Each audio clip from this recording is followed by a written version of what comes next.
Hey guys, welcome back to Adventure Archaeology. If you're new to the channel, my name is Brandon, and on this channel we search for all kinds of history. Today we're actually going to be heading out into these woods in search of a couple of old bottle dumps. This particular spot actually housed a railroad dump, so I'm pretty excited to see what we can find. Y'all hang in there and let's see if we can find some valuable antique bottles.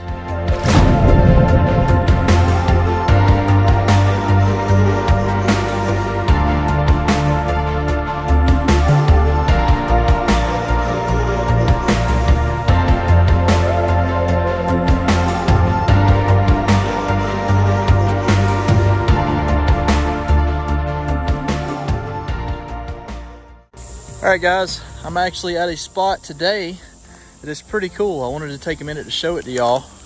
I didn't find this. A guy that goes by the name of Lance, that is a younger digger, actually discovered this while he was squirrel hunting of all things. And this is a bottler's dump right here. If you look down, you can kind of start to see the glass show up. And I've got a pitchfork today because I want to rake around in this spot and see if there's anything that I could turn into drinking glasses. I think he did a pretty good job of clearing out all of the whole and complete bottles. But as you can see right here, there are tons and tons of halves and different things laying on top of the ground. So I'm hopeful to find something good. And then right after this, I'm going to take y'all to a really cool spot that I hope I can get to depending on the weather and what time it is. That's actually a train dump. And it has produced some of the coolest bottles that have came out of this state in quite a long time. Now, there again, he's done a good job of finding most of the whole bottles. So today, if I find anything whole, it'll probably be a miracle. But let's see what we can come up with.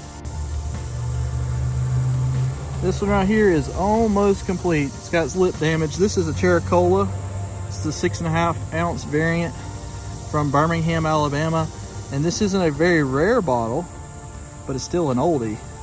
Chericola changed to the swirl variant in 1923, so this is going to be between 1915 and 1923, so definitely a 100-year-old bottle. I've found 2 or 3 so far that are really close to being whole.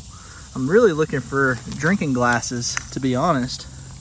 Most of these, though, with that shoulder script Chero, are not something you could really turn into a glass because it's so far up. I may take these out and find something else to do with them though.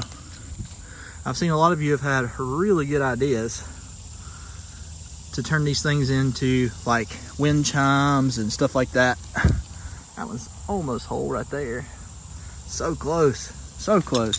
But there is a ton of stuff around here. So I'm hopeful, oh, that one was close too. I'm hopeful we're gonna find something here in a minute other than a Chero, even though this is believed to be a Chericola bottler's dump. And just like that, I've got a piece of glass stuffed around my foot. That's why you always wear boots if you can, not flip-flops like Clayton. Anyways, I'll get back with y'all whenever I find something interesting. These are older right here, probably 20s. It looks like that was a earlier beer as well. Mason jar lid, a ton of brick. Let's see what this was. This looks interesting. That is a Calera, Alabama bottle. And that was a Chero. That's a tougher Chero right there. If you can find a few of those whole, it would be really nice. As you can see though, these woods are really thick. So right now I'm just kind of poking around, trying to find the highest concentration of glass. I had plans to get in the creek, but it looks like that's been foiled, and I'll show y'all why here in just a minute. Signs like this right here are exactly why I prefer to wear waders, even in the summer. You never know what you're walking in. Just found these ketchups that are on top. This is an interesting spot though, because the bottles do not seem to be below the ground. Man, look at that spider web. I've done walked through 100 of these guys today. Good thing they can rebuild so fast because I'm messing them up. There's some kind of a jar. That was some kind of medicine or extract. Another ketchup. That kind of looks like one of those blue plate mayonnaise jars. I don't know if it is. This stuff kind of looks newer over here. I may have to head back where the Chericola pile was to look before we head to the other spot. But I wanted to be sure that I wasn't missing anything. There's a pickle jar and a couple more mason jars. Let's see what's over here. It's kind of weird how this stuff is piled in here. There's kind of no rhyme to the reason, sadly. I could stop walking through spider webs, I would definitely get a whole lot more done. More ketchups, more jars. This stuff's looking like 30s and 40s. See another ketchup bottom over there. More jars. Well, let's head back to the soda pile, see what's over there. So this is exactly why you don't give up on a spot even though you think it's dug out. As I was walking, it's my first ever skull and crossbones right on the freaking top of the ground. Look at that. Holy cow. He may have been digging here and raked that out on accident. That's a poison right there too. That's more modern. Let's set it down and give y'all a better look at this. Man, I cannot believe that that was just laying there, just ready for me to find. Ah, that made the entire trip worth it. There's so much glass out here, I was having a hard time deciding where to start. But that right there just makes me feel all that much better about this place.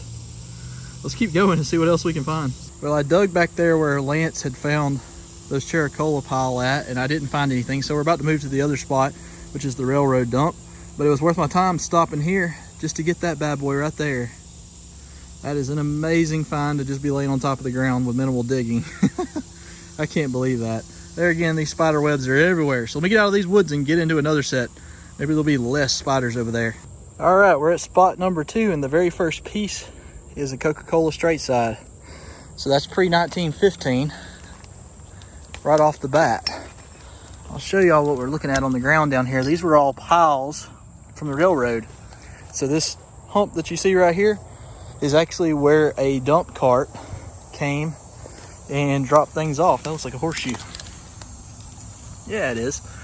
Look at that. There's a horseshoe. So this is definitely time period stuff.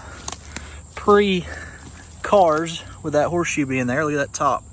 Nice older stuff. He did pull some bottles out of here that were like 1870s and 1880s. So that's pretty cool. Dang, that one's got a crack in it. Lots of stuff in here though. You can see the brick mixed in. So I'm excited to see what may have been missed. So I'm going to take the pitchfork and just flip a few piles over. It's pretty hot today, so I don't know how long I'm going to be able to survive out here in the humidity. But we're going to take a look and just double check and make sure nothing was missed. Let's see what this one was. That's from Birmingham. That was a straight side Coke. So that may be the bottom to that side that we just found just a second ago. Nice older beer bottle right here. Set that one down. Take a look. KYCW. There's a jug bottom. Probably a big beer side. This pile right here looks like one that I'm gonna dig out in just a second. Over here are the bottles he was finding that were really rare. That's a bottom piece to one. Look at that. Tennessee bottle. That is so awesome. It's either out of Nashville or, yeah, Nashville, I believe. That's a couple $100 bottle if it would have been whole. Beautiful piece of glass. Nice blob top whenever they're complete, or what I call a blob top. Beautiful bottle. I would love to find a couple of those whole like he did. That's some old stuff, guys. Really old stuff. Oh, there's one. Look at the bottom on this one. Let's see if I can get it where you can see it. A little bit. It's another Nashville bottle. That's how you know that this is a railroad dump, because I am in Alabama. But the Nashville stuff's showing up because the Nashville line ran right by this particular spot. So it's pretty interesting. There was a pile right there. There was a pile right there. There's a pile right here. And then here's a pile here. So you can just kind of picture the mule pulling a wagon, backing up and dumping stuff out. And each one of those piles seems to have a different age in it. So it's like maybe they dumped stuff every so often here, but they didn't use it all the time. It's really, really hard to say exactly. And it being a railroad dump, if that's what it is, then it should have a lot more trash than what we're seeing. So I wonder if they dumped here for a short time and then got in trouble or had an issue, and then they decided that, okay, it's time to move where we're dumping stuff. And if we could find the new spot, then in theory it should be loaded with bottles. This spot right here, there's definitely stuff in here still. It's just few and far between, and today it's like 100 degrees and the humidity level, it couldn't be any higher. There's a piece of one right there. Looks like that was some kind of dressing bottle or condiment bottle. Right now I'm still just kind of scouting around. I dug back there in that pile for a minute. Everything was broke in it. I think that may have been a tailings pile from whenever Lance dug it a few years ago. And I did come here and I didn't film it. So this time I figured I'd at least show y'all what it looked like. Here's the creek right here. And y'all know what I always tell you, there's always a creek, usually next to where a dump spot is. At least down here it seems to be that way. So I'll get back with y'all if I find something interesting. All right guys, I didn't find anything else super interesting, but I did want to take just a second to show y'all this bottle right here that my dad picked in Tennessee. It says thirsty ? Sip Zep, like Zeppelin. And there's the Zeppelin on the back. It has a blimp on it. That's a really cool Art Deco style bottle. I've never found one of these before. It's from Montclair, New Jersey. So it's a northern bottle, and that's probably why I've never seen it before. It may not be the rarest, but y'all know me. I'm a sucker for pictorial bottles. With that being said, the water has been really high the last few days because of the hurricane. So I haven't been able to get in the water, but I'm hoping the next few days I'll be able to get in there and get y'all a water video for next week. Be sure to drop a thumbs up and a comment. Let us know what you thought, and we'll catch you guys in the next adventure.